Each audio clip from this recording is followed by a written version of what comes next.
ప్రపంచంలో ఎవ్వరూ సింగపూర్ పైన అవినీతి ఆరోపణలు చేయలేదు. అలాంటిది ఒక అవినీతి పార్టీ వాళ్ళపైన ఆరోపణలు చేసి వాళ్ళు తరివేసే పరిస్థితికి వచ్చారు. నానా రకాలుగా హింసించి ప్రపంచంలో ఎవ్వడూ ధైర్యం చేయలేదు.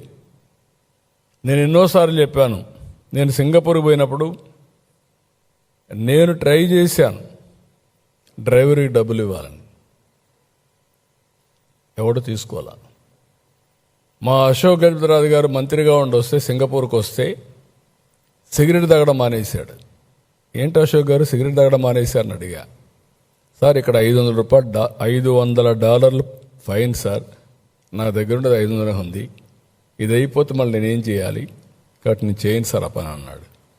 అలాంటి దేశం పైన అబాండాలేసి ఒక గుడ్ విల్తో వచ్చారు.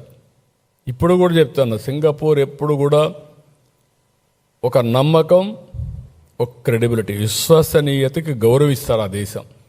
నేను చాలా దేశాలు తిరిగాను.